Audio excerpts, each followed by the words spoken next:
Alright, time to start talking to myself. What's up, homies? Welcome back to the Field Report. If this is your first time here, welcome to Thornwyld. This is where I talk about local bands, drop footage of their sets, and release my own music. The point of this series is simple. It's to help you discover local bands, and it's to help me remember how I feel about their performances. Remember, these are just my opinions. Cool? Cool. This show was Winter, the Magic of Resistance, over at Private Park in San Marcos, Texas, on December 21st, 2025. And this is a benefit show for the venue itself, Private Park. There was a $15 preferred ticket price, and the sales were going to help Private Park's legal fees, helping them stay afloat, keep the lights on, and keep a DIY space alive. Private Park was awesome as always. The DIY stage was in full swing. There was donation-based food and drink. I got a chili dog. And the whole thing felt like a community pulling together. I ran a little bit late and met up with some of the homies there. Let's get into the bands. The first band that I unfortunately just missed was Naomori. I think I'm saying that right. Naomori. Since I didn't see them, I won't give them a score, but I do think they deserve a mention here anyway. They call themselves Violence Core, which they describe as basically power violence and death grind combined. And honestly, checking out their recordings later, I almost felt like there was a little bit of this black metal flavor to them. I know I say that a lot. They had these really cool spoken word and dialogue sample parts. It was kind of avant-garde.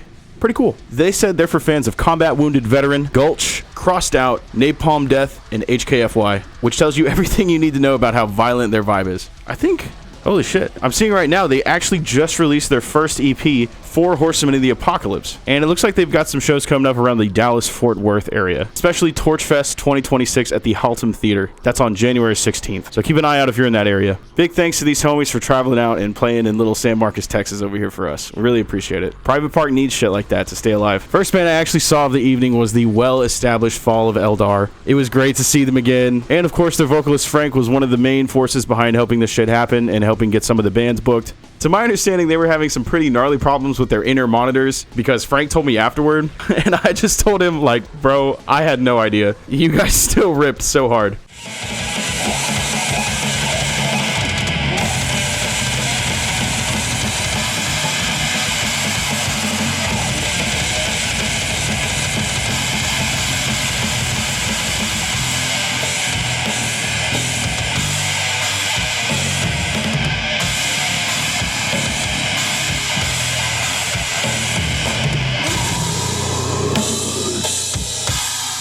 Also, I heard their drummer Hugo likes to speed through parts sometimes. Sneaky, speedy man. So fast and technically skilled. I said this last time, and I'll say it again. Fall of Eldar is fast and talented. But I still feel like the average smooth brain, me included, needs a couple slower parts to hit each other to. Give us a moment to Caveman. Just a couple. They've got a show this weekend, January 17th at Spasm, also known as the Skate Park of San Marcos. Go ahead and check out that flyer. What? I want to see you there, and let's draw some fucking blood. Let's get crazy. Let's bring the energy. Altogether, my verdict for this performance was 7 out of 10. They still sounded so great, even with the slight technical issues that they had. And honestly, mad respect for pulling it through despite that. The next band absolutely stole the show for me. This was For What It's Worth out of San Antonio. They call themselves a crabcore revival band, and I can definitely see it. But honestly, it feels like they took that concept and matured it, which I absolutely love. Their vocalist was insane. Super interactive, got people moving, good crowd participation, very panic chord heavy type music. It gives Emure in the best possible way.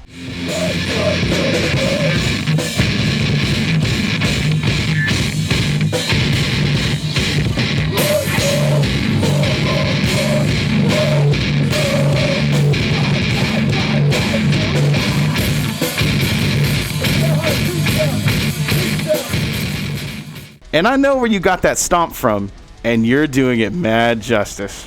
They describe their sound as being in the metalcore spectrum, but pulling influence not just from metalcore, but also deathcore, crabcore, a couple traces of hardcore as well. They said their music is for fans of The Devil Wears Prada, The Fallen Dreams, and Upon This Dawning. They had a first show at Come and Take It Live on January 11th, which unfortunately by this time has already passed. My bad. But that's still a huge fucking milestone, so I want to give them a massive congratulations on that. We also know Fall of Eldar just played there, so congrats to them as well. They're self-producing their debut album, Unsent Letters. More details to come on that. And they just hit 1,000 followers on December 20th. That is huge. That's wild growth in such a short time. They had some special shout-outs they wanted to do, so I'm going to go ahead and shout out Gorp Booking, who helped them early and got them into some shows on the San Marcos and Austin scene, and then Lunchbox SATX, who helped them out on the San Antonio scene. Altogether, I'm going to give them a 9 out of 10. I really love their vibe, and they're my favorite new discovery of the night. Keep running that shit up, and y'all are going to find yourself somewhere someday. The next set of bands got a little confusing because it was several bands with kind of a bunch of overlapping members, except for like one drummer, I think. And these are the bands, they played in this order. They were the last bands there. The first one was I Have a Gun. Then there was Rancid Treatment, which we've seen before. And then Studpuncher. It was also one of the members, Jess's, birthday. So there was definitely a birthday show energy running alongside the benefit show. There were things I liked about their sets. They had some sarcastic ass jokes. I love the kickball snare sound that they have. And they borrowed a rig from John of Fall of Eldar, which did a lot for their sound. The set felt slightly more mature than last time. There was this kind of tongue-in-cheek sarcasm, but slightly more put together than when I saw them at Spasm. The drummer's cymbals kept falling over, but he made that shit happen anyway. Somebody kept coming up and tilting it up and retightening it to fix it. So I think that was Topher. Mad respect for playing through that. And genuinely, you guys get better with every set you play.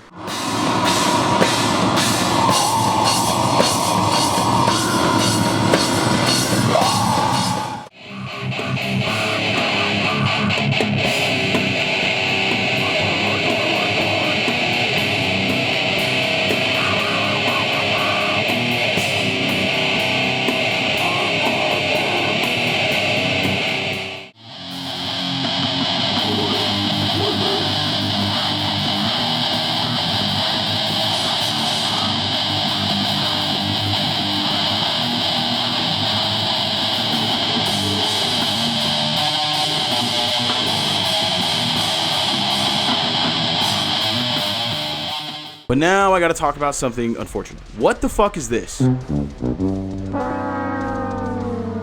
We're here to raise money for this venue so the community and bands like yours still have a cool place to play. And you're encouraging people to sneak in. Short term, that might feel good, but this isn't Ticketmaster and the venue isn't a stadium. If we want it to stay here, encourage your goddamn friends to show up and donate. And then you wonder why people aren't begging you to play shows. Do better. It's about the community and the music, and hopefully one day you guys understand that. Because when you finally start taking that seriously, you're going to be major players around town. I'm going to go ahead and kind of rapid fire their ratings here. I Have a Gun and Rancid Treatment get a 4 out of 10 for me, and yes, this is partially due to what I just showed you. Studpuncher gets a 6 out of 10 for me. I like Topher's vocals, and I think Antonio has some pretty sick melodic riffs on the guitar. There's a lot of potential there, but that sneak-in shit is not the vibe for a benefit show. Fuck out of here with that. I want to give some real context and thanks here because this show was genuinely important. This whole event started when Community Squared posted a flyer for venues, bands, and community support to help keep the venue afloat. Fall of Eldar reached out because they're partially based in San Marcos and they wanted to help their neighbors in the scene. Communication behind the scenes got rough for a minute, but the important thing is everybody was able to eventually get back on the same page and make this a benefit show for Private Park and also a birthday show for Jess. Fall of Eldar supplied a lot of the gear here, including the PA system, the wireless mic setup, extension cords, and just a fucking ton of behind-the-scenes hustle. Unfortunately, Mad Party eventually had to drop because their vocalist was sick. Totally understandable. So I just want to give a huge thanks to everyone who helped put this together, who paid, donated, bought food, or just showed up and proved that the scene gives a fuck. I've said it before and I will say it again. Buy a shirt, grab a sticker, hit Bandcamp, just show up. If you say there's no good heavy music here, then you're just not listening. Thanks for watching all the way to the very end. I'll dump the extra clips on the Thornwyld YouTube channel. You can find the link to that in my bio. Drop a like and comment. Give me a follow here on Instagram. I'll tag all the bands and contributors below. Go and show them some love as well. And like I said, if you like what I'm doing here, give me a like, share, and a follow. You can also buy my new album on Bandcamp right now, which you can find through the link in my bio. Or you can check out my Ko-Fi page and buy me a coffee through there. This helps me afford cover charges, buy local merch, and keep making these sick videos for you guys. Thank you so much. This has been the Thornwyld Field Report, and I will catch you next time, homies.